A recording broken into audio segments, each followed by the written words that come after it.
Good morning students. हम लोगों ने इलेक्शन कमीशन का कंपोजिशन कैसे होता है, कैसे हम इसको रिमूव कर सकते हैं कमिश्नर्स को, और इम्पीचमेंट वगैरह, ये सारी चीज़ें हमने देख ली थी। तो अब हम लोगों को देखना है इलेक्शन कमीशन के फंक्शंस क्या क्या होते हैं। ठीक है, क्या फंक्शंस ये परफॉर्म करती है एक डेमोक्रेसी में, इंडिया में क्या फंक्शन परफॉर्म करती है। तो सबसे पहले देखो, इसमें 4 पॉइंट लिखे हुए हैं और ये चारों ही पॉइंट बहुत ज़्यादा इंपॉर्टेंट है, तो आपको इन्हें करना है।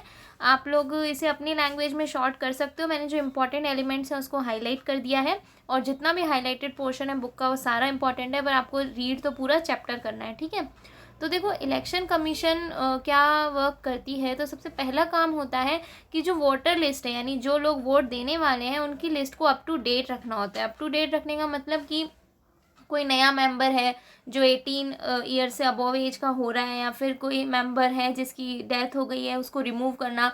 तो इस तरीके से जो वोटर लिस्ट है उसको अप टू डेट रखना होता है। इलेक्शन की टाइमिंग और इलेक्शन का शेड्यूल प्रिपेयर करने का काम भी किसका होता है, इलेक्शन कमीशन का होता है। कि नॉमिनेशन कब से स्टार्ट होंगे, लास्ट डेट क्या होगी फाइलिंग की, फिर इलेक्शन किस दिन होगा, ये सारी चीज़ें, पूरा टाइम टेबल वगैरह उनका काम होता है। ठीक है, साथ में देखो इलेक्शन कमीशन के पास पावर होती है कि वो ये इंश्योर करने के लिए कि फ्री एंड फेयर वोटिंग हो रही है, मतलब किसी को फोर्स नहीं किया जा रहा, मनी और मसल पावर का यूज़ नहीं किया जा रहा।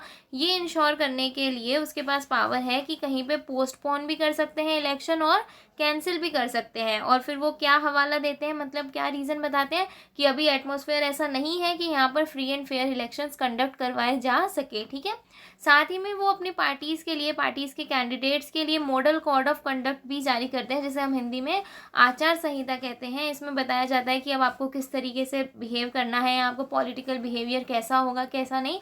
इसमें ये सारी चीज़ें रूल्स होती हैं, ये प्रचार प्रसार से रिलेटेड रूल्स होते हैं। ठीक है, प्रोपगेशन से रिलेटेड।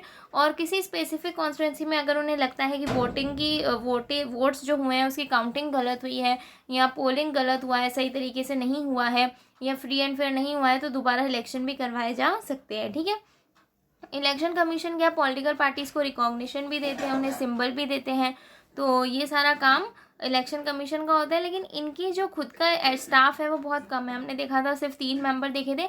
इसीलिए इलेक्शन के टाइम में जो स्टेट का स्टाफ होता है, स्टेट इलेक्शन कमीशन का, वो भी इनके अंडर आ जाता है। फिर इनके पास पावर होती है उनको ऑर्डर देने की कि आप ऐसे काम करो, ऐसे नहीं। और अगर वो इनके ऑर्डर से कंप्लाई नहीं करते या सही काम नहीं करती तो ये उनको सस्पेंड भी कर सकते हैं, उनके अगेंस्ट एक्शन भी ले सकते हैं। ठीक है, और इतने सालों में जितने भी इलेक्शन प्रोसेस हुए हैं उसमें फेयरनेस मेंटेन करने में इलेक्शन कमीशन का रिकॉर्ड बहुत अच्छा रहा है। इन्होंने एकदम इम्पार्शियल और अनबाइज्ड मैनर में, यानी किसी भी पार्टी को सपोर्ट नहीं करते हुए और इलेक्शन प्रोसेस की सैंक्टिटी यानी पवित्रता को बनाए रखते हुए काम किया है। ऐसे कई सारे इंस्टेंसेस आए जब इन्हें बहुत ही, मतलब बहुत ज़्यादा परेशानियों का सामना करना पड़ा।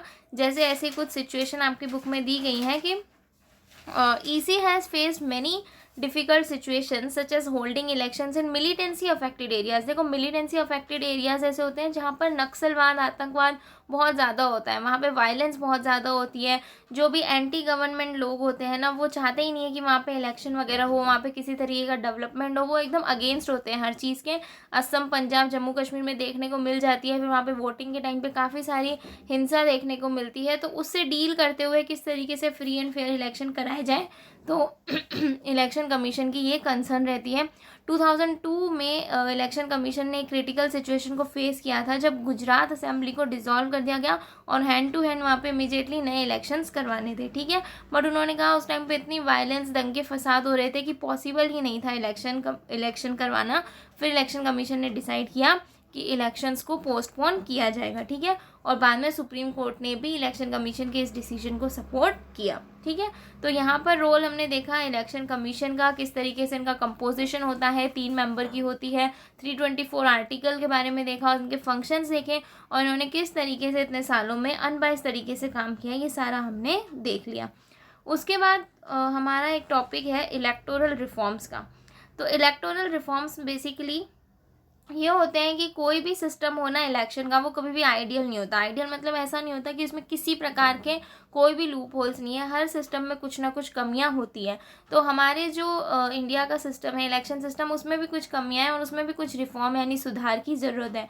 तो कुछ ऐसे सजेशंस दिए जाते हैं एक्सपर्ट्स के द्वारा कि किन रिफॉर्म की ज़रूरत है। तो पहला तो सबसे पहले कहा जाता है कि FPTP से चेंज करके PR सिस्टम यानी प्रोपोर्शनल रिप्रेजेंटेशन सिस्टम लाना चाहिए। क्यों लाना चाहिए? इससे क्या होगा कि जिन पार्टीज़ को बिल्कुल ही बहुत कम वोट्स आ रहे हैं, ठीक है, उन्हें भी किसी बड़ी पार्टी से मिलने की बजाय उन्हें सेपरेटली क्या मिलेगा, उन वो एग्जिस्ट करेंगी और उस हिसाब से उन्हें सीट्स मिलेंगी। अभी तो क्या कम सीटें आती है तो किसी बड़ी पार्टी में मर्ज हो जाती है, तो उनकी जो आइडियोलॉजी है या वो जिन लोगों के लिए आई है उन्हें इतना से नहीं मिल पाता, ठीक है। लेकिन अगर FPTP से PR में आएंगे तो उन्हें भी they also get a larger same, ठीक है। उसके बाद जैसे लोकल बॉडीज़ में देखते हैं कि 1/3 सीट्स विमेन के लिए रिजर्व होती हैं, वैसा ही हमें पार्लियामेंट और असेंबलीज़ के लिए करना चाहिए। Role of money in electoral politics, हमें ध्यान रखना चाहिए कि पॉलिटिकल पार्टीज़ को कोई और बिजनेसमैन वगैरह तो स्पॉन्सर नहीं कर रहा है, उन्हें ज़्यादा पैसे वगैरह दे रहा है। क्रिमिनल्स को, ऐसे लोग जिनके ऊपर क्रिमिनल केसेस चल रहे हैं, उन्हें हमें इलेक्शन नहीं लड़ने देना चाहिए। आज के टाइम में बहुत ज़्यादा, अब MPs MLAs में देखोगे तो बहुत ज़्यादा लोग ऐसे मिलेंगे जिनके ऊपर क्रिमिनल केसेस चल रहे हैं, ठीक है। कास्ट और रिलीजन के बेसिस पे कोई वोट नहीं मांगेगा, कास्ट पॉलिटिक्स नहीं होगी, इस बात को ध्यान में रखना चाहिए, ठीक है। और पॉलिटिकल पार्टीज़ और कैंडिडेट्स के बिहेवियर को, उनका जो पॉलिटिकल बिहेवियर है उसे रेगुलेट करने के लिए भी लॉज होने चाहिए। तो इसके साथ हमारा ये इलेक्शन रिप्रेजेंटेटिव चैप्टर ख़त्म होता है और अब आप इसको रिवाइज़ करें, बाकी टेस्ट के लिए तैयारी करें। Okay, thank you.